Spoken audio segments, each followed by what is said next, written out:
ॐ सहनाववतु सहनो भुनक्तु सह वीर्यं करवावहै तेजस्विनावधीतमस्तु मा विद्विषावहै।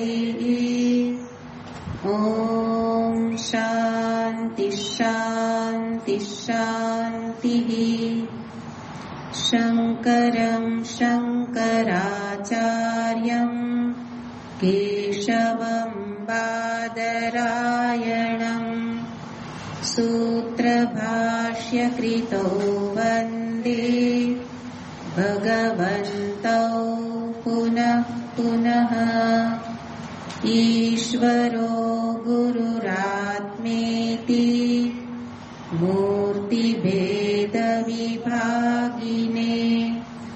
व्योमवद्व्याप्तदेहाय दक्षिणामूर्तये नमः। ॐ पार्थाय प्रतिबोधितां भगवता नारायणेन स्वयं व्यासेन ग्रथितां पुराणमुनिना मध्ये महाभारतम् अद्वैतामृतवर्षिणीं भगवतीम् अष्टादशाध्यायिनीम्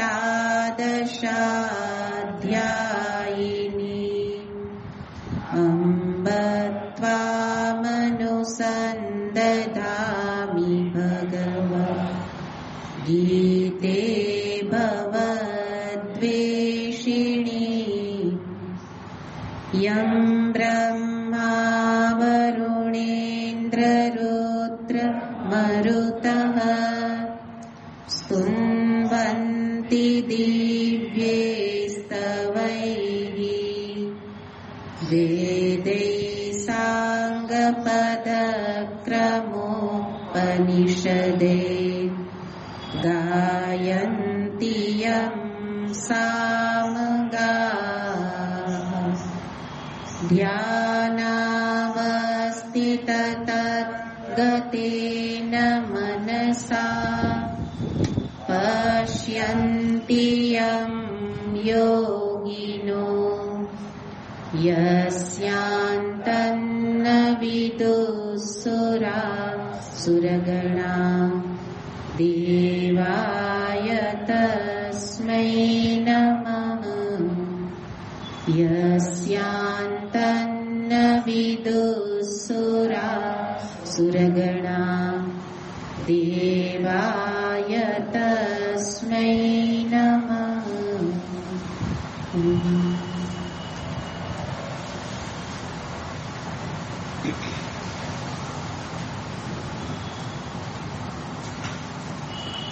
अठारमो अध्याय 20मो श्लोक।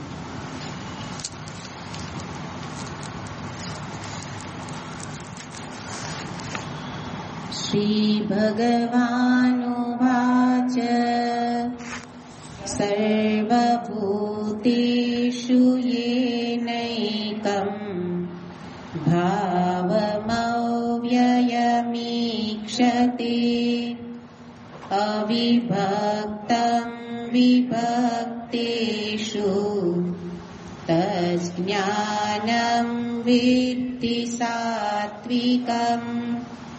पृथक्त्वेन तु यज्ज्ञानं नानाभावान् पृथग्विधान् वेत्ति सर्वेषु भूतेषु तज्ज्ञानं विद्धि राजसम्। यत्तु कृत्स्नवदेकस्मिन् कार्ये सक्तमहैतुकम् अतत्त्वार्थवदल्पञ्च तत्तामसमुदारुतम् नियतं संगरहितम्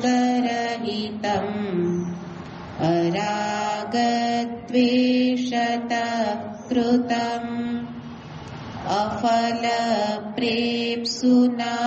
कर्म यत्तत् सात्विकमुच्यते यत्तु कामेप्सुना कर्म साहंकारेण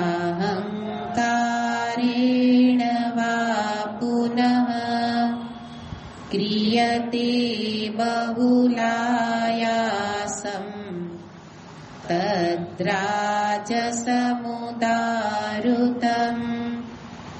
अनुबन्धं क्षयं हिंसाम् अनवेक्ष्य च पौरुषम् मोहादारभ्यते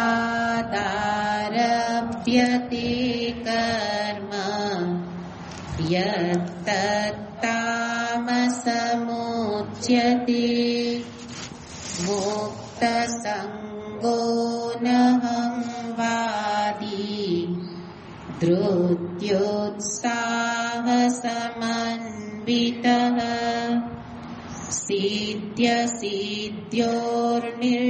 सिद्ध्यसिद्ध्योर्निर्विकारः कर्ता सात्विक उच्यते रागी कर्मफलप्रेप्सुर्लुब्धो हिंसात्मको शुचिः हर्षशोकान्वितः कर्ता राजसः परिकीर्तितः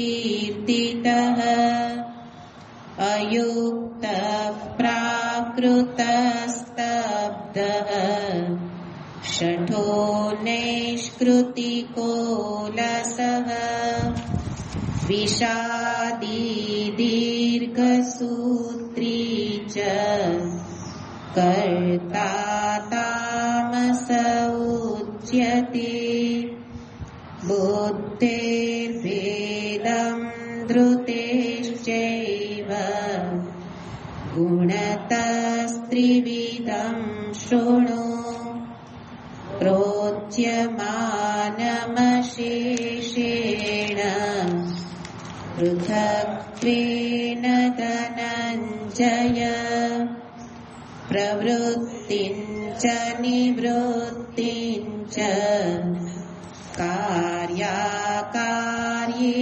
भयाभये बन्धं मोक्षं च या वेत्ति बुद्धिः सा पार्थता सात्विकी।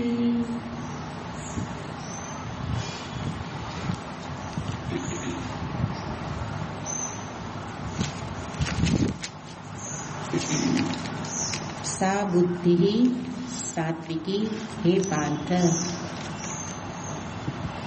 ભગવાન સાત્વિક બુદ્ધિના લક્ષણને અહીંયા વિસ્તારથી બતાવે છે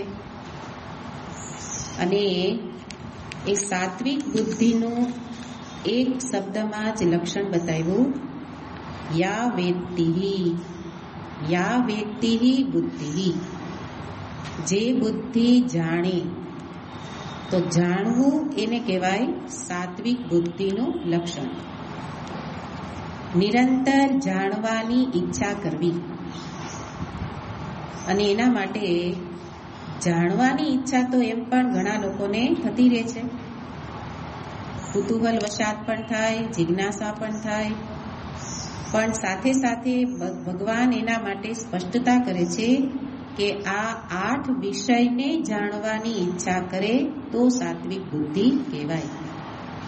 નહીં તો ભૌતિક જ્ઞાન, ભૌતિક જગતમાં જેટલું જ્ઞાન મેળવીએ છીએ એ જાણવાની ઈચ્છા તો બહુ બધાને છે. હજી આ વિષય જાણી લઉં, આ વિષય જાણી, અને જાણીને એ કરવું છે શું? એમાંથી આજીવિકા મેળવવી છે. તો ભૌતિક વિદ્યા એ આજીવિકા માટે છે, જીવિકા માટે છે.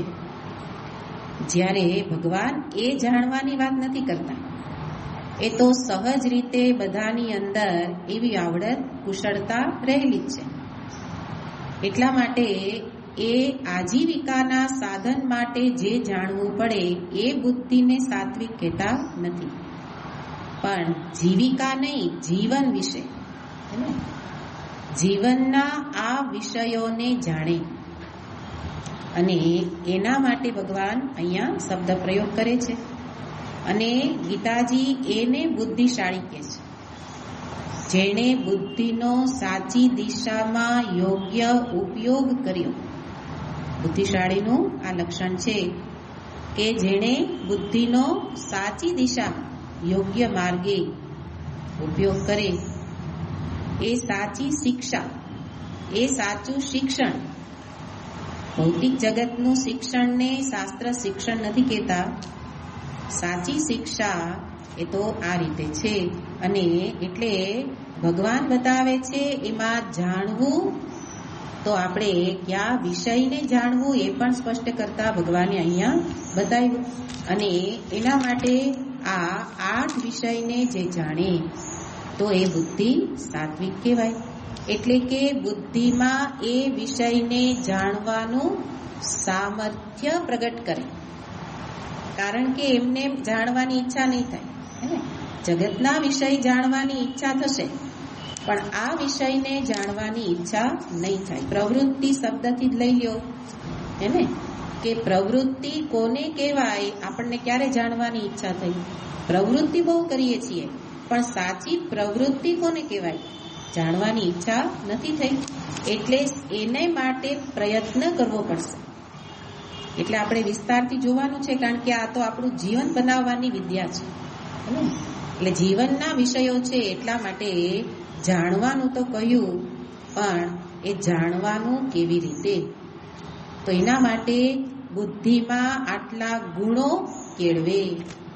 આ જાણવાની ઈચ્છા માટે બુદ્ધિ આવી હોવી જોઈએ, ગુણવાન, ગુણિયલ બુદ્ધિ, જે કેવી હોય? વિચારશીલ, વિચારહીન નહીં. આપણી પ્રવૃત્તિ કેવી છે? વિચારહીન. પણ વિચારશીલ બુદ્ધિ, કુશળ, જેની અંદર જાણવાની ઈચ્છા છે એવી બુદ્ધિ, આવી બુદ્ધિ હોવી જોઈએ. દક્ષ, જેને કહેવાય ચતુર, શાંત, સાથે સાથે શાંત, વિક્ષેપ રહિત. જાણવું હશે તો બુદ્ધિને પેલા શાંત કરવી પડશે. એમ પણ અહીંયા બેઠા એને તો અશાંત બુદ્ધિ હશે તો જાણી નહીં શકાય. તો શાંત, સાપેક્ષ રીતે શાંત બુદ્ધિ જોઈએ, અંતર્મુખી બુદ્ધિ જોઈએ. આ બધી બુદ્ધિના પેલા સામાન્ય લક્ષણ છે. એ બુદ્ધિની અંદર આ વિષયને જાણવાનું સામર્થ્ય પ્રગટ થાય, એને ઈચ્છા થાય કે જાણું પ્રવૃત્તિ કોને કહેવાય. અને એટલે ભગવાને આપણને જે આ એક કરણ, આ શબ્દ પ્રયોગ આગળ ભગવાને જ કર્યો તો, કરણ. આ 6 વિષયની પ્રતિજ્ઞા કરી 18-19 શ્લોકમાં. એમાં ભગવાને કહ્યું હતું, અર્જુન, હું તને કરણ વિશે પણ બતાવીશ. તો આ બુદ્ધિ શું છે? કરણ. અને એ કરણને ભગવાન કહે છે કે એને સંસ્કારિત કરો. આવી રીતે બુદ્ધિને સંસ્કારિત કરો. આ બુદ્ધિ, પેલા સામાન્ય બુદ્ધિના લક્ષણ જોયા. કઈ બુદ્ધિને જાણવાની ઈચ્છા થશે? તો કે જે વિચારશીલ છે, શાંત છે, એકાગ્ર છે. તો એવી બુદ્ધિ છે, એને ભગવાન કહે છે એને હવે આ સંસ્કાર આપો, આ જાણો. અને એના માટે ભગવાન કહે છે કે એનું સાધન, કોના વડે આ સંસ્કાર મળશે?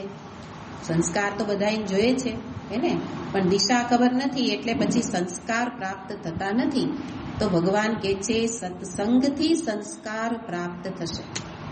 ગમે તેવી બુદ્ધિ હોય, બસ સત્સંગ કરે તો એની અંદર સંસ્કાર પ્રાપ્ત થશે.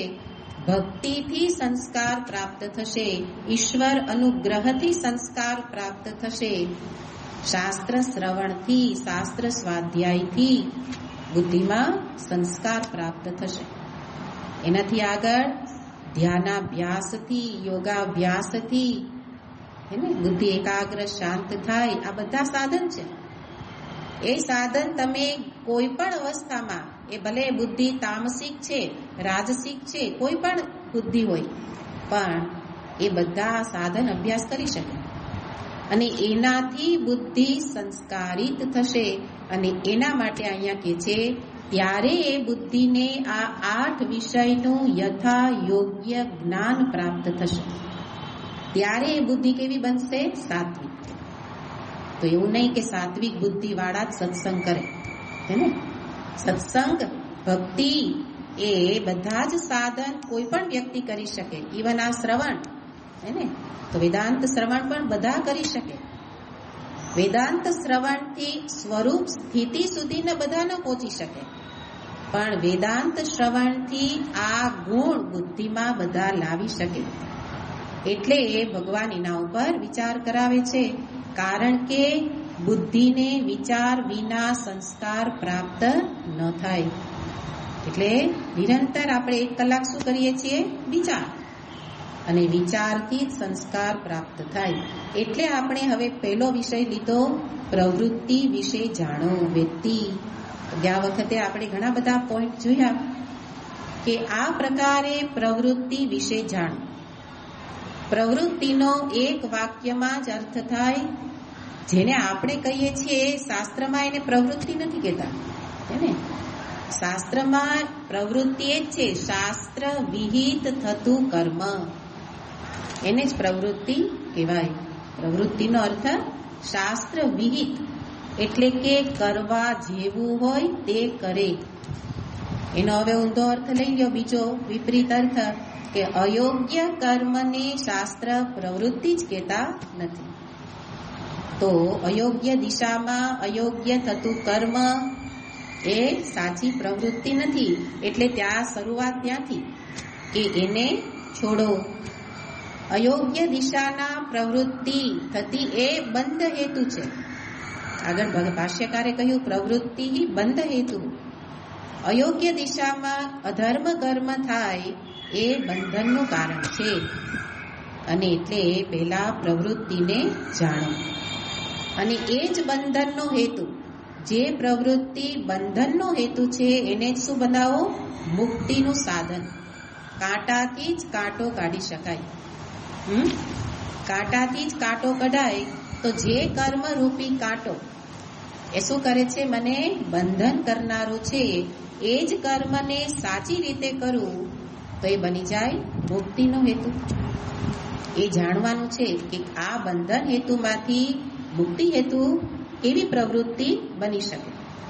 પણ આગળ આ શબ્દ પ્રયોગ 16મા અધ્યાયમાં આવ્યો હતો કે આવી રીતના ભગવાન અહીંયા કહે છે પ્રવૃત્તિ નિવૃત્તિને જાણો. અને ત્યાં કહ્યું હતું જે ન જાણે, હે ને. અહીંયા જાણો કહ્યું, ત્યાં ન જાણે એને શું કહેવાય? અહીંયા જાણે એને શું કીધું? સાત્વિક બુદ્ધિ. ત્યાં કહ્યું હતું પ્રવૃત્તિમ ચ નિવૃત્તિમ ચ જના ન વિદુરાસુરાહા ન શૌચમ નાપી ચાચારો ન સત્યમ તેષુ વિદ્યતે. અસુરનું લક્ષણ બતાવ્યું હતું, હે ને. અસુરનું લક્ષણ છે કે જે પ્રવૃત્તિ નિવૃત્તિને જાણતા નથી. તો આપણે હવે ભગવાન 2 શ્લોકને સાથે લાવીને કે જાણે તો સાત્વિક, ન જાણે તો અસુર એટલે તામસિક. એટલે એના આધારે પણ જાણવું પડે. અને આપણે જાણવાનો પ્રયત્ન જેટલો કર્યો એને ફરી એક વખત સારાંશ જોવાનો, કારણ કે આ જીવન સાથે જોડવાની વસ્તુ છે. પછી આગળ તો એ સહજ રીતે આ યાત્રા થશે નિવૃત્તિ તરફ, પણ પ્રવૃત્તિ યોગ્ય રીતે થાય પછી એ નિવૃત્તિ પરાયણ બને. એટલે ક્ષણે ક્ષણે જીવનમાં પ્રવૃત્તિ છે, એટલે ક્ષણે ક્ષણે આપણે સજાગ રહેવું પડશે. પ્રવૃત્તિ નિવૃત્તિ એ મને સજાગતા શીખવે. સાચી પ્રવૃત્તિ સજાગતા શીખવે છે. સજાગતા એ જ સાધના. સજાગતા એટલે તૈયાર, બુદ્ધિ તૈયાર હોય, સાવધાન હોય.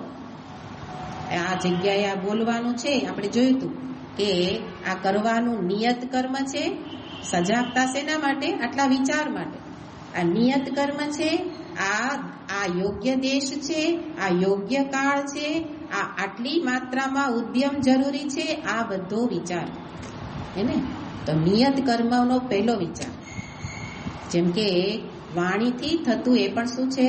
કર્મ. ચેષ્ટા, ક્રિયા બધું એમાં આવી જશે. તો વાણીથી કર્મ એને તો એમાં સૌથી પહેલો વિચાર સજાગતા. શેમાં? આ બોલવાનું મારા માટે નિયત છે, સારું છે, સાથે આ જગ્યાએ આ બોલવાનું ઉચિત છે એને આ કાળ યોગ્ય ઉચિત કાળ છે બોલવા માટે એને નહીં તો લગ્નના કાળે મરસ્યા ગાય એના જેવું છે એને તો એ શું થયું? પ્રવૃત્તિ ન થઈ. એ પેલી આસુરાહા જે જાણતા નથી કે આ પ્રવૃત્તિ છે કે નિવૃત્તિ, તો એ અસુરના લક્ષણમાં જશે. એટલે નિરંતર આપણને સાવધાન કરે છે અને સજાગ હશે વ્યક્તિની પ્રવૃત્તિ સાચી દિશામાં થશે. અને પછીથી આદત પડી જાય. શરૂઆતમાં વિચાર કરતા કરતા પછીથી દરેક પ્રવૃત્તિ પૂર્વે વિચાર આવશે. તો એવી રીતે પ્રવૃત્તિનો હેતુ, લક્ષ્ય, પહેલો જ લક્ષ્ય છે અભ્યુદય. હે આ પ્રવૃત્તિ મને મારી સાથે જોડાયેલા કે સર્વને માટે સુખદાયક છે તો કરું. તો સુખનો હેતુ અભ્યુદય. અને એ માત્ર શાસ્ત્ર વિહિત કર્મ જ સુખ આપી શકે છે ને. બાકીના આપણે સંસ્કાર મુજબ કરીએ દુઃખનો હેતુ બની જાય. માટે અભ્યુદય એ પ્રથમ લક્ષ્ય છે કે જેનાથી સુખનો વિચાર કરું કે આ કરવાથી મને સુખ મળશે, આ બોલવાથી સુખ મળશે, આ ખાવાથી, પીવાથી, હાલવાથી, ચાલવાથી બધું એમાં આવશે હે ને. અને એનાથી આગળ બીજો હેતુ, જેમ જેમ વિચાર કરે એમ વિચાર આવે કે હું હવે એવી જ પ્રવૃત્તિ કરું કે જે ચિત્તની શોધિકા હોય, ચિત્તને શુદ્ધ કરનારી બને. તો કે તો ચિત્ત શુદ્ધ કરવા માટે નિષ્કામ કર્મ કરવું પડશે. હવે એમાં તો કઈ સુખ રહેલું છે નહીં. ભગવાન કહે કે એનાથી પણ કરશે એને સમજાશે કે એનાથી પણ જરૂર સુખ પ્રાપ્ત થશે. તો બીજો હેતુ બની ગયો કે ધીરે ધીરે આપણી પ્રગતિ કે પહેલા માત્ર સુખનો વિચાર કરતા હતા, મારા યોગ અને ક્ષેમનો જ વિચાર કરતા હતા, એના માટે પ્રવૃત્તિ કરતા હતા. હવે એ હેતુ બદલી ગયો. શું બદલી ગયો? હવે ભગવાનની પ્રસન્નતા માટે કરવું છે. તો કે તો મારું આ યોગક્ષેમનું શું થાય હે ને? હવે મારા માટે નહીં, હું તો પરાર્થે જીવન જીવું, તો મારા યોગક્ષેમનું શું થાય? તો કે ભગવાન કે એ ચિંતા હવે મારી. પહેલા પ્રવૃત્તિનો હેતુ શું હતો? મારા સુખ, યોગ અને ક્ષેમ. જ્યારે હવે આપણું લક્ષ્ય બદલી ગયું, પરાર્થે જીવવું છે. ભગવાન કે તારા યોગ ક્ષેમનું વહન હું કરીશ. અને એવા ભક્તોના જીવનને જોઈએ તો બીજાને માટે જીવનારને ભગવાન સાચવી લે એને માગ્યા વિના. માગવું ન પડે. કારણ ભગવાન માટે એ જ વ્યક્તિ જીવી શકે જે ભગવાનનો સ્વભાવ જાણે છે. આપણે જીવી નથી શકતા. એનું કારણ શું છે? આપણે આપણા માટે જ જીવીએ છીએ. જુઓ કે કઈ પ્રવૃત્તિ આપણે જવું છે નિવૃત્તિમાં, પણ આપણે પ્રવૃત્તિનો વિચાર એટલે કરવો પડશે કે આપણે નિવૃત્તિ પરાયણ નથી થઈ શકતા, કારણ સાચી પ્રવૃત્તિ થઈ નથી. કેમ? તો કે પેલા આપણે મારા સુખનો વિચાર, ભલે શાસ્ત્રથી વિહિત કર્મ કરીએ છીએ પણ મારા સુખ માટે. પણ મન વિશાળ વ્યાપક ક્યું બન્યો કહેવાય? જેની અંદર હવે ઘણાનો સમાવેશ કરી લે, વિશાળ મન બને ત્યારે શું કરશે? મારા જ યોગક્ષેમ માટે નહીં, હું તો હવે ભગવાનની પ્રસન્નતા માટે કરું. તો ભગવાન માટે એ જ કરી શકે, મેં કહ્યું, જે એનો સ્વભાવ જાણે. ભક્ત વત્સલ એને ઉદારતા, કરુણામૂર્તિ, તો જ એના માટે જીવી શકાય. અને ત્યારે એવા ભક્તોના જીવનને જોઈએ. કેવટનો પ્રસંગ આપણે વારંવાર લઈએ છીએ. કેવટ માટે જ હતું કે એમને જ્યારે એમને થયું કે ભગવાને કહ્યું કે માગ, તો ત્યારે કે છે કે એવો ઉદાર જગ માહી ऐसो को उदार जग माही, है ने આપ જેવા ઉદાર મેં ક્યાંય જોયા નથી. તો ભગવાનનું ઉદારતાનું જે લક્ષણ ભક્ત જાણે છે તો માગવું ન પડે. એવી રીતના જે ભક્તને માગવાનું કહ્યું છે તો કોઈ ભક્તએ પોતાના માટે માગ્યું એટલે નથી કે માગ્યા વિના ભગવાને ઘણું આપી દીધું. પ્રહલાદજી તો એ માગે છે, બીજા ભક્તોએ માગ્યું નહોતું, પ્રહલાદજીએ માગ્યું હતું. પણ શું માગ્યું? માગવાની ઈચ્છા જ ન થાય એવું આપો, હે ને, કોઈ કામના જ ન ઉઠે એવું આપો. કારણ કે આપની સન્નિધિથી બધી કામનાઓ પૂરી થઈ જાય છે. તો એવી રીતે માગવું હોય તો બલિરાજા જેવું માગવાનું કે તમે જ આખા આવી જાઓ ચોકીદાર, ચોકીદાર બની જાઓ. તો એ વ્યક્તિ આવા ભક્ત, અને ભક્ત માટે આટલું જ કરવાનું છે. ભક્ત ભગવાનના સ્વભાવને જાણે છે તો એની પ્રવૃત્તિ થશે, કર્મ થશે. પણ હવે એ કર્મ બની ગયું ચિત્તની શુદ્ધિનું કારણ, અને એ પ્રકારે ચિત્ત શુદ્ધ થતા થતા હવે એને કર્મ થયું પણ છૂટ્યું શું? ફલેચ્છા. ભગવાન કે કૃપણાહ ફલ હેતવઃ. આ ફળની કામના વાળા તો કૃપણ છે. કૃપણ એટલે કંજૂસ, પોતાનો જ વિચાર કરે એને ભગવાન શું કહે છે? કંજૂસ. પણ હવે જુઓ કે આપણી પ્રવૃત્તિનો એની પ્રગતિ થઈ, આપણા જીવનની આ પ્રગતિ કે ચિત્તમાં આ પ્રકારે યાત્રા થઈ કે હવે શું થયું? તો કે ફલેચ્છા રહિત કર્મ થાય છે, ફળની કામના છૂટી ગઈ. શું કામ છૂટી ગઈ? કારણ કે માગ્યા વિના પણ જેના માટે કરું છું એ તો બધું આપે જ છે, તો શું કામ માગવું? કોઈ ધનવાન હોય, અતિશય ધનાઢ્ય વ્યક્તિ હોય, એની પાસે પેલો દરિદ્ર જાય અને વાટકો લઈને જાય તો આપે પેલો, પણ કેટલું આપે? વાટકામાં સમાય એટલું આપે. હવે જે તમને આખા ઘરના ઘર ભરી દે એવી શક્તિ છે એની પાસે તમે વાટકો લઈને જાઓ, હે ને, તો આ તો મૂર્ખામી છે. એને બદલે સાચો બુદ્ધિશાળી તો ભક્ત છે, હે ને, ચતુર છે, કે જે આ કુબેર ભંડારી એની પાસે વાટકો લઈને ન જવાય. એટલે એ એક એક ઈચ્છા પૂરી કરવા કંઈ માગે નહીં. અને એવી રીતે ફલેચ્છા છોડીને ધીમે ધીમે આપણા કર્મ થવા જોઈએ. આ આપણા જીવન માટેની વાત છે ને, એટલા માટે.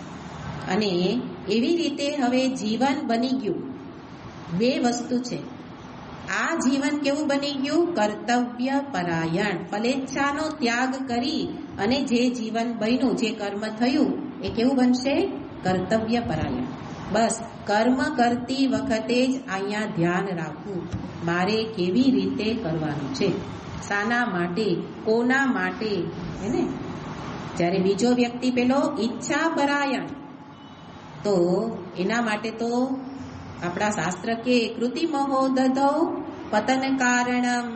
એ તો એ કર્મ તો એનું પતનનું કારણ, જેને અહીંયા ભાષ્યકાર કહે છે બંધનનું કારણ બની જશે. અને એવી રીતે બે વસ્તુ છે, બે શ્લોકમાં બતાવે કે કૃતિમહો દધૌ એટલે વારંવાર સકામતા, એ તો બંધનનો હેતુ છે. એને બદલે ઈશ્વરાર્પિતમ નિશ્ચયાકૃતમ, ઈશ્વરને અર્પિત કરીને કરું.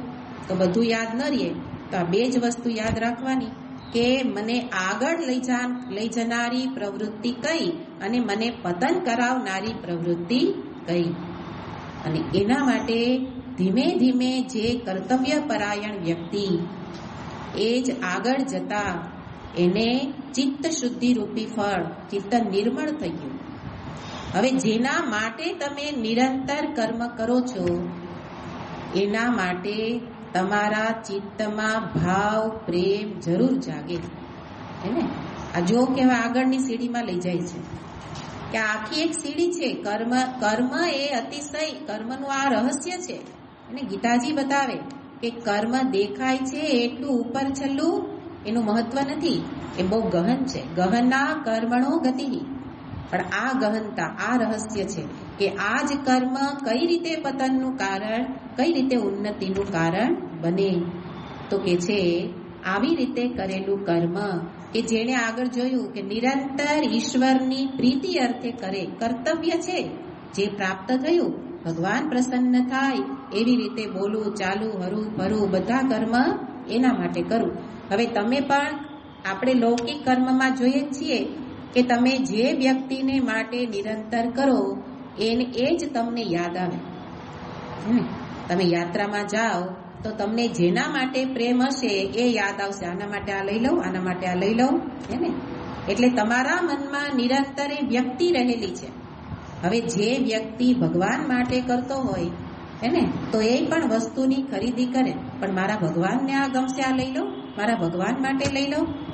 હવે જો નિરંતર ચિત્તમાં ભગવાન બિરાજે, હે ને, તો હવે પ્રેમ એના માટે જાગે, જેના માટે કરો એના માટે પ્રેમ જાગે. એટલે હવે આ ચિત્ત શુદ્ધિ કરનારી પ્રવૃત્તિ એ ચિત્તમાં ભગવત પ્રેમ જગાડનારી બની જશે. એટલે કે હવે ચિત્તમાં સાચી ભક્તિનો ઉદય થયો. અહીંથી ભક્તિ શરૂ થાય.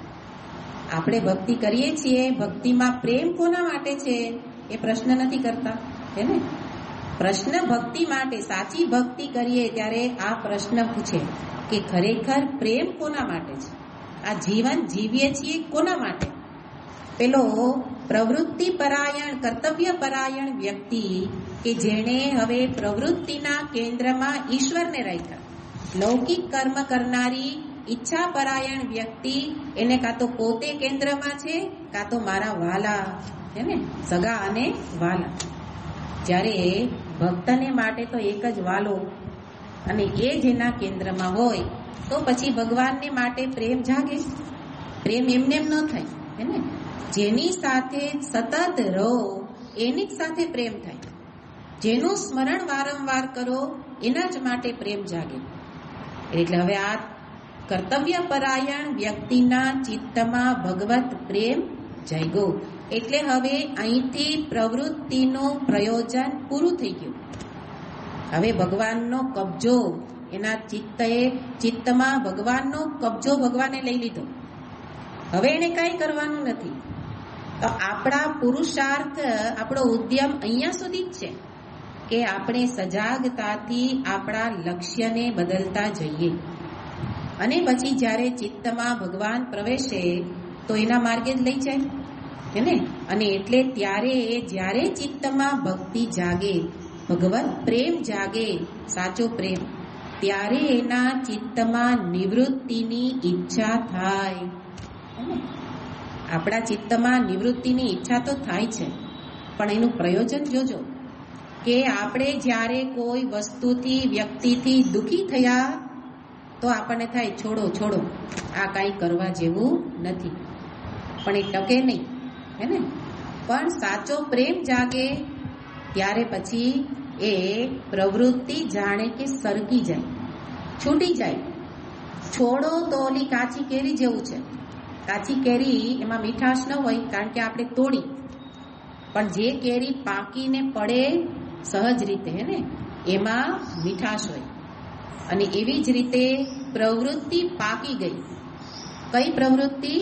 ઈશ્વર અર્પણ ભાવથી કર્મ થયું, ચિત્તમાં ભગવાનનો પ્રવેશ, ભક્તિ પ્રવેશ થયો. એટલે હવે એ આગળ નિવૃત્તિની ઈચ્છા કરશે. નિવૃત્તિની ઈચ્છા કરશે. શું કામ કરશે? મારું જીવન ભલે અત્યાર સુધી નિયત કર્મ ને પછી પણ નિયત કર્મ થશે, હે ને, પણ હવે એની અંદર કોઈ પકડ નહીં રહે. નિવૃત્તિનો અર્થ ત્યાગ. તો ચિત્તમાં હવે ત્યાગ વૃત્તિ જન્મે. આ આખી એક બહુ ધીમે ધીમે થતી પ્રોસેસ છે. જેણે પ્રવૃત્તિ દરમિયાન ત્યાગપૂર્ણ જીવન જીવ્યા હોય એ જ નિવૃત્તિ પરાયણ જીવન જીવી શકે. એટલે ભગવાને પ્રવૃત્તિ બતાવી હતી. કઈ પ્રવૃત્તિ? યજ્ઞ, દાન, તપ. એ ત્રણેયમાં શું રહેલું છે? ત્યાગ. તો કર્મ છે, પ્રવૃત્તિ છે, પણ એ તમારી અંદર ત્યાગરૂપી ગુણ પ્રગટ કરે. અને ત્યારે પછી નિવૃત્તિ એટલે ત્યાગ વૃત્તિ ટકે. અને એના માટે હવે એને વિચાર આવશે કે નિવૃત્તિ એટલે બધું છોડવું છે, પણ અહીંયા સ્થૂળ ત્યાગની વાત નથી.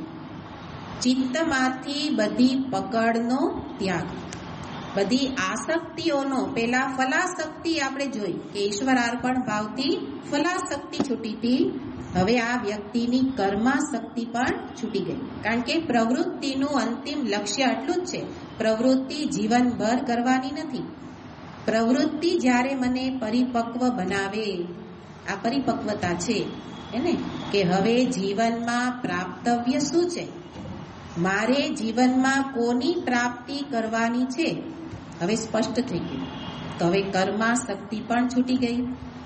પેલા શું હતું, કર્મમાં રહેવાનું ગમતું હતું, ભલે ફળની ઈચ્છા નહોતી, પણ એમ થતું કે કાંઈ નહીં, સેવાકીય કર્મ પણ પ્રવૃત્તિ કરવી છે. પણ આ પ્રકારે જેમ જેમ ભગવત પરાયણ ચિત્ત થશે એમ એમ કર્માશક્તિ પણ છૂટી ગઈ, ત્યાગ થઈ ગયો. એના માટે મેં કહ્યું પ્રવૃત્તિ પરાયણ જીવનમાં આ થયેલું હોવું જોઈએ, યજ્ઞ દાન તપ એને. એટલે જીવનમાં આપણે દાન યજ્ઞ બધામાં તો આપણાથી કઈ છૂટતું જ નથી. પછી આવા વચ્ચે પુરુષોત્તમ મહિના જેવા મહિના આવે કે ચાલો કાંઈ નહીં તો આ મહિનામાં તો કરો ને. અને એમાંય હમણાં હું કહેતી હતી કે એમાંય અમુક ઉંમરની વ્યક્તિઓ જે પહેલાના વખતના લોકો, એને આ બધું બહુ મહત્વ હતું એને. પણ અત્યારે તો હવે એ નથી. એટલે હવે શું કરું, હું જ ખાઉં અને હું જ ભોગવું, હું કમાઉં તો શું કામ મારે આપવાનું, મેં પરસેવો પાડ્યો તો મારે શું કામ આપવાનું એને. તો એ વૃત્તિ છે તો ક્યારેય નિવૃત્તિ પ્રાપ્ત નહીં થાય, તો જીવનનું લક્ષ્ય સિદ્ધ નહીં થાય. એટલે જીવન દરમિયાન ત્યાગપૂર્ણ જીવન, પરિવાર માટે જીવ્યા હોય એને, બીજી વ્યક્તિને મદદરૂપ થતા હોય, ધનથી થાવ, શારીરિક શક્તિથી થાવ. નહીં તો શું થશે, એ ધન ઘણું ભેગું કર્યું, ત્યાગ ન કર્યો. કોઈ વ્યક્તિનો જીવનનું દ્રષ્ટાંત છે કે જીવનમાં ખૂબ ધન મેળવ્યું હતું, પણ કોઈને કાંઈ ભોજન કે કાંઈ પણ વસ્ત્ર ઇત્યાદિ દાન ન કર્યું, કાંઈ જ ન કર્યું. અને પછી જતા જતા થયું કે આટલું બધું ધન છે તો ક્યાંક એવી રીતે સાચવીને મૂકી દઉં, કોઈ માગે નહીં. એટલે એવી જગ્યામાં મૂકી દીધું. ભાઈને આવી ગયો એટેક. હવે શું કરવાનું, તો કે જે ધન પડ્યું હતું કોઈ દી વાપર્યું નહીં ને વાપરવા દેવું નહોતું હે. એટલે હવે બધેથી હવે તો પછી તો આખું ઘર ફંફોળે અને ધન પ્રાપ્ત થઈ ગયું કે આટલું ભેગું કર્યું છે, કાંઈ નહીં ચાલો એની પાછળ લોકોને ખૂબ ભોજન કરાવીએ. એટલે બહુ મોટું ભોજન સમારંભ ગોઠવો. પણ બરાબર કંઈક વરસાદની આગાહી હશે અને ભોજન તૈયાર થઈ ગયું અને બરાબર વાવાઝોડું ફૂંકાયું અને બધું જ રફે દફે એને. જુઓ કે જે પ્રકારનું ધન હતું તો ન પોતે ખાઈ શક્યા, એના પછી ગયા પછી પણ કોઈ ખાઈ ન શક્યું, કારણ જીવનમાં ક્યાંય ત્યાગ વૃત્તિ નહોતી એને. તો એટલે ભગવાન કહે છે કે પ્રવૃત્તિ પેલા ત્યાગરૂપી ગુણ શીખવવા માટે છે, અને બરાબર એ ગુણ પ્રાપ્ત થઈ ગયો ત્યારે હવે નિવૃત્તિ પરાયણ જીવન પ્રાપ્ત થાય. એટલે નિવૃત્તિ એટલે ક્યારે છોડવાનું, કેટલું છોડવાનું, શું કરવાનું, શું નહીં કરવાનું, હવે વિવેક જાગૃત થઈ ગયો એને. અને કોના માટે નિવૃત્તિ, જીવનનું લક્ષ્ય પરમાત્માની પ્રાપ્તિ કરવી છે તો નિવૃત્તિ એના માટે સુખદ બનશે ને. નહીં તો કાય ક્લેશ ભયા ત્યજેત, એમાંય ત્યાગ તો કર્યો પણ શરીરને ક્લેશ પહોંચતો તો, આ કામ ગમતું નહોતું એટલે ઘર છોડી દીધું એને. એના જેવું થઈ જાય ને.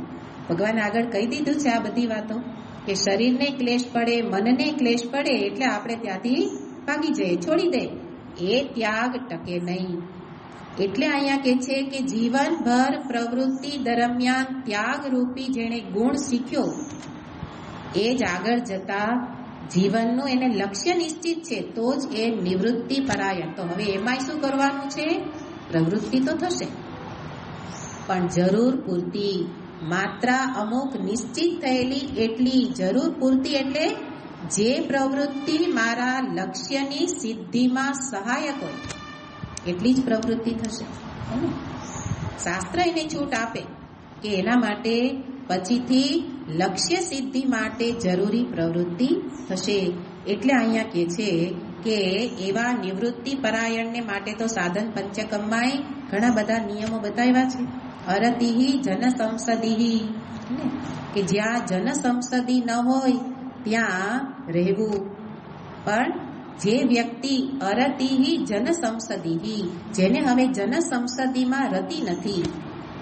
એનો અર્થ કયા લોકો? તો કે પ્રાકૃત, ત્યાં સ્પષ્ટતા કરી છે, પ્રાકૃતાનામ જનાનામ. કેવા લોકોની વચ્ચે રહેવું નથી ગમતું? નહીં તો કહેશે કે કોઈ ન જોઈ મારે. એવું નથી. એકાંતનો અર્થ સમજવો પડે. નિવૃત્તિ પરાયણ જીવન, એકાંત પરાયણ જીવન. પણ એ એકાંત એટલે જેની અંદર જન સંસદી, પણ કેવા જન?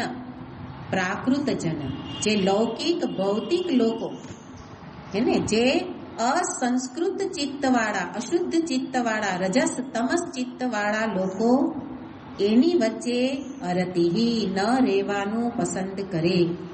પણ રહેવાનું કોની વચ્ચે? તો કે જે સંસ્કૃતાનામ જનાનામ, જેનું ચિત્ત શુદ્ધ છે, એવા ભક્ત, એવા સંત, એવા મહાપુરુષો કે એવા કોઈ પણ સજ્જન, એની વચ્ચે રહીએ. શું કામ રહીએ? જેથી મને નિરંતર લક્ષ્ય યાદ કરાવે. અને એ રીતે અહીંયા બતાવે છે કે આ પ્રકારે નિવૃત્તિ, એ પેલા તો પૂર્વે વિચારવું પડે, નિવૃત્તિનું પ્રયોજન શું છે, નિવૃત્તિ જીવન દરમિયાન મારે કરવાનું શું છે, હે ને?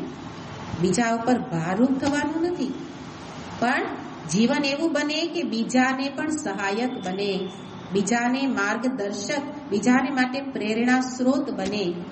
એ નિવૃત્તિ પરાયણ જીવન. અને એના માટે શાસ્ત્ર જ્યારે કહે ને ત્યાગ, ત્યારે સમજવાનું કે શાસ્ત્રનો ઉપદેશ અહીંયા કહેવામાં આવે છે કે આ બરાબર સમજવું પડે. શાસ્ત્ર જ બે ઉપદેશ કરે છે, પ્રવૃત્તિ અને નિવૃત્તિ. પણ શાસ્ત્ર જ્યારે નિવૃત્તિનો ઉપદેશ કરે ત્યારે શાસ્ત્રનું, સમગ્ર શાસ્ત્રનું આ એક પ્રયોજન છે કે છે નિવર્તકત્વેન વૈદિકો ધર્મ. સંપૂર્ણ વૈદિક ધર્મ મને નિવર્તન એટલે કે નિવૃત્તિ કરાવવા માટે જ છે, ન સ્થાપકાના. સ્થાપક એટલે કંઈક કરવા માટે નહીં, પણ નિરંતર ત્યાગ માટે બતાવે છે. નેતિ નેતિ, હે ને? ઉપદેશ શાસ્ત્રનો કેવો છે? ન ઇતિ ન ઇતિ, આ નહીં આ નહીં. એનો અર્થ જે બધું છોડી દીધા પછી બાકી બચે તે. તો કોણ બાકી બચે? પરમાત્મા. એના માટે બધી પ્રવૃત્તિ છે. એટલે તમે જુઓ કે ઉપદેશ આપે કે લોભનો ત્યાગ, તો શાસ્ત્ર કેટલાક મૂલ્યો બતાવે ને, કે જેમ કે બતાવે કે પ્રણામ કરવા, તો એમાં પણ ત્યાગ છે. કોનો ત્યાગ છે? અહંકારનો ત્યાગ. ક્ષમા, હે ને? તો ક્ષમાની અંદર ક્રોધનો ત્યાગ. તો દરેક જે સદગુણ છે એમાં પણ ત્યાગ બતાવવામાં આવ્યો છે. એટલે સમગ્ર શાસ્ત્ર આવી રીતે મને ત્યાગ પરાયણ જીવન જ શીખવે છે. અને એ જ વસ્તુ આપણી પ્રવૃત્તિ પણ બતાવે કે એ પ્રવૃત્તિમાં ત્યાગ હશે તો નિવૃત્તિ પરાયણ જીવન પ્રાપ્ત થશે. એના માટે અહીંયા કહે છે કે યતો યતો નિવર્તતે તતસ્તતો વિમુચ્યતે. જેટલી જેટલી બીજેથી નિવૃત્તિ થતી જશે એટલા એટલા મુક્ત થતા જશો, હે ને? જેટલી બહારથી, જેમ કે હમણાં જ કીધું કે ક્ષમા, તો ક્રોધનો ત્યાગ કર્યો તો ચિત્તમાંથી જે પેલું ક્રોધને કારણે જે અસરો હતી એ બધી છૂટી ગઈ. જેમ જેમ છોડતા જઈશું એમ એમ એનાથી મુક્ત થતા જઈશું. એટલે નિવૃત્તિને પેલા સમજવી પડે કે નિવર્તનાત હિ સર્વતઃ ન વેત્તિ દુઃખમ અણુ અપી. સર્વમ નિવર્તનાત, બધાથી નિવર્તન થાય પછી એક દુઃખનો અણુ પણ રહેતો નથી. ક્યાંથી શરૂ કર્યું હતું? બહારથી, હે ને? પરિવાર માટે સ્વાર્થનો ત્યાગ. પણ આપણે ત્યાં અટકી જતા હોય. પણ એનાથી આગળ સમાજ માટે, પરિવારનો, આખા શ્લોકમાં સુભાષિતમાં બતાવ્યું છે, રાષ્ટ્ર માટે મારા અંગત જીવનનો ત્યાગ સૈનિકો કરતા હોય. એનાથી આગળ કે ધર્મ માટે પોતાના રાષ્ટ્રનો પણ ત્યાગ, કે હું એક જ રાષ્ટ્રનો નથી. એવી રીતે આત્માર્થે પૃથ્વીમ ત્યજેત, પોતાના આત્મકલ્યાણ અર્થે પૃથ્વીમાં રહેલા સર્વ ભોગનો ત્યાગ. તો ત્યાગ પરાયણ જીવન એ વૈદિક ધર્મ છે અને આપણને નિરંતર એ જ શીખવે છે. અને એને અહીંયા કહે છે કે આ જ સાચો ત્યાગ અને નિવૃત્તિ પરાયણ જીવનમાં આ વસ્તુ રહેલી છે. એટલે બતાવે છે કે નિરંતર આ પ્રકારે નિવૃત્તિ એ મને નિરુપાધિક તત્વ સુધી પહોંચાડે. જ્યારે સમગ્ર ત્યાગપૂર્ણ જીવન હશે તો એ નિવૃત્તિમાં અંતે એને કર્તવ્ય છે કે હવે જેના માટે જીવન છે એને લક્ષ્યમાં રાખીને જ પ્રવૃત્તિ થશે. તો મુખ્ય પ્રવૃત્તિ શ્રવણ, મનન, નિધિધ્યાસન અને અંતે સ્વરૂપ સ્થિતિ સુધી નિવૃત્તિ મને લઈ જાય. તો પ્રવૃત્તિ અને નિવૃત્તિ ભગવાને કીધું ને વેત્તિ, તો પ્રવૃત્તિ એ શું છે? સાધન છે. અને નિવૃત્તિ એ સમાધાન છે, પહોંચાડનારી છે. પ્રવૃત્તિ માત્ર મને નિવૃત્તિ સુધી પહોંચાડે, પરમાત્મા સુધી ન પહોંચાડે. ક્યારેય કર્મથી ભગવાન મળે નહીં, હે ને? કર્મ કરીને ન મળે, પણ ત્યાગ કરીને જ મળે. ત્યાગે નહીં કે અમૃતત્વ માનશું. એટલે નિવૃત્તિ ત્યાગપૂર્ણ જીવન છે. અને એના માટે અહીંયા જેને કહે ને કે પ્રવૃત્તિ, એને કહો ને દ્રષ્ટાંતથી કે એ પેલી સડક છે અને નિવૃત્તિ ઘર છે. સડક છે, સડકની જરૂર પડે જ ઘરે જવું હોય તો, પણ સડક ઉપર રહેવાય નહીં, હે ને? સડક એ ઘર નથી, પણ આપણે શું માની લીધું? કર્મ જ અંતિમ, એનો અર્થ સડક જ ઘર. એને બતાવવું પડે કે એટલે નિવૃત્તિની ઈચ્છા શું કામ નથી થતી એ જોવાનું, કે એ ઈચ્છા થાય એવું કર્મ નથી થયું. પ્રવૃત્તિ સહજ નિવૃત્તિમાં લઈ જાય, પણ આપણે જોયું કે એવી પ્રવૃત્તિ નથી થઈ કે જે મને નિવૃત્તિ પરાયણ ચિત્ત બનાવે, હે ને? એટલા માટે પહેલા તો આપણે પ્રવૃત્તિનો એટલે વિસ્તાર જોયો કે એ આપણે પહેલા કરવું પડશે, પછી સહજ ત્યાગપૂર્ણ જીવન, અને એ નિવૃત્તિ એટલે ચિંતન પ્રધાન જીવન કે જેમાં હવે પરમાત્માના ચિંતન માટે જ વિશેષ સમય મને મળેલો છે. અને ચિંતનથી જ, જ્ઞાન પ્રાપ્તિથી જ એની પ્રાપ્તિ થઈ શકે, જાણીને પ્રાપ્તિ છે. એવી રીતે અહીંયા બતાવે છે કે આ પ્રકારે જે વ્યક્તિ જાણે, કોને જાણે? નિવૃત્તિમપી વેત્તિ સા સાત્વિક. આ બુદ્ધિ કેવી કહેવાશે? સાત્વિકી બુદ્ધિ. તો અહીંયા શબ્દ પ્રયોગ કર્યો, પ્રવૃત્તિમ ચ નિવૃત્તિમ ચ યા વેત્તિ બુદ્ધિ. અહીંયા 8 વિષય બતાવવા છે ને સાત્વિક બુદ્ધિ માટે. તો 2 વિષયને આવી રીતના જોયા.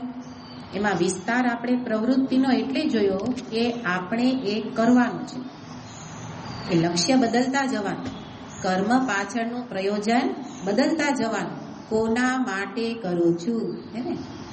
કેવી રીતે કરું છું? શરૂઆત આ કર્મ વિહિત છે, શાસ્ત્ર કહે છે એ રીતે છે, હે ને?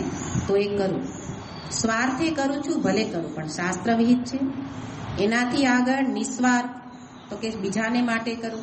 એનાથી આગળ મારા માટે નહીં, બીજા માટે નહીં, સર્વનું કારણ એવા પરમાત્મા માટે કરું.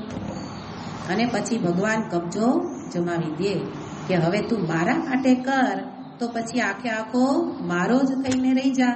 એટલે પછી આગળની એ સોપાનોની અંદર ભગવાન પ્રવેશ કરાવે. તો કર્મ, એનાથી આગળ જોયું ભક્તિ, એનાથી આગળ જ્ઞાન પ્રાપ્તિ. આ પ્રવૃત્તિ નિવૃત્તિનું આ પ્રકારની એ યાત્રા છે. પણ યોગ્ય કર્મ હશે તો જ વ્યક્તિ આગળ સોપાનમાં જઈ શકે. એ રીતે અહીંયા બતાવી. હજી બીજું જાણવાનું છે. શું જાણવાનું છે? તો કે છે કાર્યાકાર્યે. શું કાર્ય, શું અકાર્ય, એને પણ શું કરો? વેત્તિ. કાર્ય વેત્તિ, અકાર્યમપી વેત્તિ. એટલે કાર્ય ને અકાર્યનો અર્થ ભાષ્યકાર કહે છે કર્તવ્ય, અકર્તવ્ય. શું કરવા યોગ્ય છે, કરવું જોઈએ, અને શું ન કરવું જોઈએ. શું વિહિત છે, શું પ્રતિષિદ્ધ છે. હવે અહીંયા આ 2 શબ્દમાં વિવેક બુદ્ધિ જાગૃત કરાવે છે. 2 વસ્તુ જ્યારે આવે ને સામે, ત્યારે એમાં શું હોય? વિવેક એટલે છૂટું પાડો, બેને અલગ કરો. તો કાર્ય અકાર્યનો અર્થ કર્યો વિહિત પ્રતિષિદ્ધ, એટલે કે કર્તવ્ય અકર્તવ્ય. નિરંતર આગળ જોયું ને, સાત્વિક બુદ્ધિ છે નિરંતર વિચારીને કરશે. બોલતા પૂર્વે, ખાતા પૂર્વે, જોતા પૂર્વે ને પછી આપણે કહીએ બોલાઈ ગયું, બોલવું નહોતું, હવે એ નહીં થાય. કેમ નહીં થાય? વિચારપૂર્વક બોલે તો એવું નહીં થાય. પણ નથી થતું તો ભગવાન કે જાણો, જાણીને હવે એ રીતે જીવો. તો એના માટે અહીંયા બતાવે છે કે જેને પણ અહીંયા કાર્ય અકાર્ય એના માટે બતાવે છે કે આ કરવા યોગ્ય ન કરવા યોગ્ય એના માટે પણ કોને જાણવું પડશે? શાસ્ત્ર. કારણ કે એ જ વિહિત પ્રતિષિદ્ધ બતાવે. એટલે શાસ્ત્રને એટલે આ બધા ગીતા વગેરે ગ્રંથને ભગવાન જ કે શ્રુતિ સ્મૃતિ મમય વાગ્ને. તમને જ્યારે પણ શંકા સંશય થાય તો શું કરો? શાસ્ત્રની શરણમાં જાઓ. એ શું કે છે? મારા માટે હે. તો શાસ્ત્ર મને બતાવે આ કરવું જોઈએ, આ ન. બે પ્રકારે ધર્મ બતાવે. એક સામાન્ય ધર્મ અને એક વિશેષ ધર્મ. તો સામાન્ય ધર્મ એટલે બધા જ માનવ માત્ર માટે. તો એના માટે ક્ષમા, દયા, કરુણા હે આ બધા માટે કોમન છે. એ સામાન્ય ધર્મ, એ શાસ્ત્ર બતાવે. વિશેષ ધર્મ દરેક વ્યક્તિને વ્યક્તિગત બતાવે. વર્ણ અને આશ્રમ મુજબ, વર્ણાશ્રમ મુજબ કદાચ નથી જાણતા તો સમાજ વ્યવસ્થામાં તમે અત્યારે સમાજમાં ક્યાં અંગ છો એ પ્રકારે તમને કર્મ બતાવવામાં આવે. એટલે શાસ્ત્રને અધીન જાણે ને. એટલે આપણે કદાચ શાસ્ત્રને નથી જાણી શકતા તો 4 પ્રમાણ બતાવ્યા છે. એમાં પહેલું પ્રમાણ જે આપણે પાછળથી લઈએ ને કે એમાં કદાચ શાસ્ત્ર સુધી નથી પહોંચી શક્યા તો સત્સંગ દ્વારા એ સત્પુરુષો પાસેથી સાંભળે. જેણે શાસ્ત્રનો સ્વાધ્યાય કર્યો છે એ પણ વાત કોની કરશે? શાસ્ત્રની જ કરશે. તો આપણે શાસ્ત્ર ખોલી નથી શકતા, એનો અર્થ જાણી નથી શકતા. એને તો અર્જુન થઈ જવાનું ને. અર્જુને શું કર્યું? એને જ્યારે આ વિશે સંશય થયો કે મારે આ કરવું જોઈએ કે ન કરવું જોઈએ, આખો ગીતાજીનો પહેલો અધ્યાય સંશયગ્રસ્ત અર્જુન છે હે કે સંશયગ્રસ્તની નિશાની છે. થોડીક વાર થાય તો એમ થાય કે આ કરવું જોઈએ, વળી પાછું મન બદલી જાય અને પછી દલીલો આપે ને. તો કેટલી દલીલ કરી અર્જુને. એટલે હું કહું છું યુદ્ધ નહીં કરવું, માટે નહીં કરવું, માટે નહીં કરવું. તો ઘણા બધા ધર્મને જાણે છે પણ સંશયગ્રસ્ત. એટલે ત્યાં અર્જુનની સ્થિતિ જેવી બધાની સ્થિતિ છે. તો ભગવાન કહે છે કે એવી સ્થિતિ હોય તો કૃષ્ણમ શરણમ ગચ્છામિ હે ને. તો એને સામે જે વ્યક્તિ હતી, જાણકાર હતી હે એની સમક્ષ પ્રશ્ન ઉપસ્થિત કર્યો. પૂછવામાં શું વાંધો? પણ આપણે તો બુદ્ધિમાં આપણને કેવી ભ્રમણા છે કે મને બધી ખબર પડી જ છે, બધી ખબર જ છે અત્યારે શું કરાય શું ન કરાય, મારે કાંઈ જાણવા જેવું છે નહીં. પણ જો અર્જુને પોતાને શું કીધું? ધર્મ સમૂઢ ચેતાહા. મારું ચિત્ત ધર્મથી સમૂઢ થઈ ગયું છે. જો નહીતર પેલા અધ્યાયના અંતે તો નિશ્ચય કરીને બેસી ગયેલા છે કે હું એટલે હવે યુદ્ધ કરીશ નહીં. પણ એ જાણે છે કે આ નિશ્ચય સાચો નથી હે. એટલે ભગવાને થોડી વાર એમને ભગવાન 2-4 શ્લોક બોલ્યા અને અર્જુન ફરી પાછા પોતાની વાતને રજૂ કરે. પણ હવે કેવી રીતે? પોતાની અંદર જે આ તકલીફ છે એ જાણી ગયા કે મને ખબર નથી અત્યારે આ સ્થિતિમાં મારા માટે વ્યક્તિગત ધર્મ શાસ્ત્ર શું કે છે. હવે એ વખતે શાસ્ત્ર તો એની પાસે હતા નહીં એને. હતા હોત તો પણ આવા ચિત્તથી એ જાણી શકત નહીં. તો ત્યારે એણે ભગવાનનું શરણ લીધું. તો અહંકાર ઝુકાવો તો તમને માર્ગદર્શક મળી જ જાય. પણ માર્ગદર્શક હોય છતાંય અહંકારી વ્યક્તિને માર્ગદર્શન લેવું નથી એને. ભગવાન કહે છે કાર્ય માટે જાણવા માટે માર્ગદર્શક કોઈ હોવા જોઈએ. એને તમે ગુરુ શબ્દ વાપરો, સંત શબ્દ વાપરો, સજ્જન શબ્દ વાપરો કે આગળ જઈને શાસ્ત્ર શબ્દ વાપરો, જીવનમાં કોક તો હોવું જોઈએ પણ હું જ મારો માર્ગદર્શક. તો કે છે કે એ બુદ્ધિ સાત્વિક નથી. આ તો સાત્વિક બુદ્ધિનું લક્ષણ છે કે એ કોકનું માર્ગદર્શન લે કે મને બતાવો કે મારે આ સ્થિતિમાં મારું કર્તવ્ય શું છે. કાર્યમ વેત્તિ અકાર્યમ અપવેત્તિ. શું ન કરવું, શું કરવું એને. અને એટલે અહીંયા જ નહીં, સ્વયં ઉપનિષદ આપણને આજ્ઞા કરે છે આપણે શિક્ષાવલ્લી તૈત્રીય ઉપનિષદમાં જોયું હતું કે જ્યારે પેલો સ્નાતક વિદ્યાર્થી ભણીને હવે ગૃહસ્થાશ્રમમાં પ્રવેશ કરે છે બ્રહ્મચર્યાશ્રમમાંથી, ત્યારે એના આચાર્ય એને જતા પૂર્વે ઉપદેશ કરે છે, થોડીક શિક્ષા એટલે શિક્ષણ આપે છે કે હવે વ્યવહારમાં આમ કરજે. ત્યાં પણ એને બતાવે છે કે શું કાર્ય છે શું અકાર્ય છે, કારણ કે વ્યવહારમાં તો આવા પ્રશ્ન વારંવાર આવશે હે. તો ત્યારે તું શું કરજે, યે તત્ર બ્રાહ્મણાઃ સંમર્ષિનઃ યુક્તા આયુક્તાઃ અલુક્ષા ધર્મ કામસ્યુ. ત્યારે તું શું કરજે, એવા કોઈક બ્રાહ્મણ, એનો અર્થ ચિંતક, કોઈક માર્ગદર્શક, એને પૂછજે કે આ સમયે મારું કર્તવ્ય શું છે. આમ તો આટલા સમય સુધી અભ્યાસ કર્યો છે, કેટલુંક તો તને પોતાની જાતે સમજાવશે, પણ ઘણી પરિસ્થિતિમાં એવું થશે ત્યારે તું કોઈકને પૂછજે કે આ કાર્ય છે કે અકાર્ય છે. અને એવી રીતે ભગવાન અહીંયા પણ બતાવે છે કે કાર્યને જે જાણે અને એની સાથે એ રીતે પછી પ્રવૃત્તિ નિવૃત્તિ કરે. એને આ સમયે આ પ્રવૃત્તિ માટે સમય છે, નિવૃત્તિ માટે એ પણ આવ્યો ને પ્રશ્ન, એટલે અહીંયા એ પણ સાથે સાથે જોવાનું. તો શાસ્ત્ર બતાવશે, શાસ્ત્ર એક વસ્તુ બતાવશે, આ વિહિત છે કે પ્રતિષિદ્ધ છે, આ તારે કરવા યોગ્ય કર્તવ્ય છે કે અકર્તવ્ય છે. સાથે સાથે એટલું જ નહીં, શાસ્ત્ર એને બીજું માર્ગદર્શન પણ આપે છે કે આ દ્રષ્ટ ફળ વાળું છે કે અદ્રષ્ટ ફળ આપનારું છે. આ પ્રવૃત્તિ એ તું કરીશ તો તને શું ફળ મળશે આ લોકમાં. દ્રષ્ટ ફળ એટલે આ લોકનું ફળ. કેટલીક પ્રવૃત્તિ એવી છે કે જે મને પરલોકનું સુખ આપે, તો એવી પ્રવૃત્તિઓ પણ શાસ્ત્ર બતાવે છે કે આ કરો તો આ ફળ મળશે, આ લોકમાં મળશે, પરલોકમાં મળશે એને, અને નહીં કરો, નિષિદ્ધ કરશો, પ્રતિષિદ્ધ, અકર્તવ્ય, અકાર્ય કરશો તો શું થશે એ કહે છે. તો એટલા માટે અહીંયા બતાવે છે કે આ બધું જે જાણે વ્યક્તિ એને નિરંતર એ રીતે જાણવાનું છે.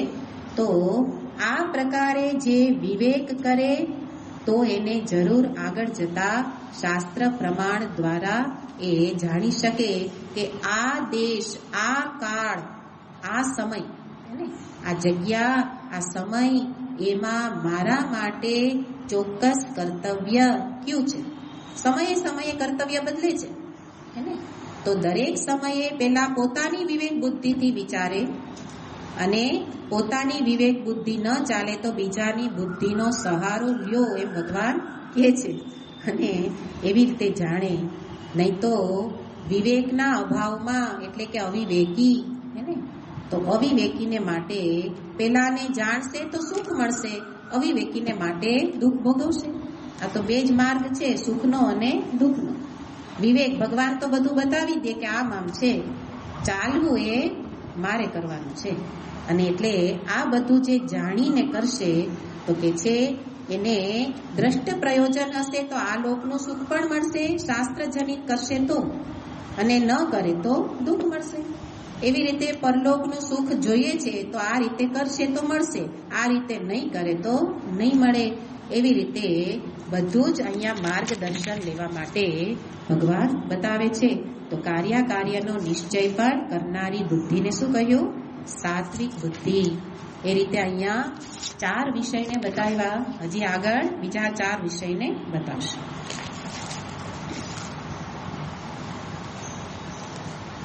ઓમ પૂર્ણમદ પૂર્ણમિદં પૂર્ણાત પૂર્ણમુદચ્યતે પૂર્ણસ્ય પૂર્ણમાદાય પૂર્ણમેવાવશિષ્યતે.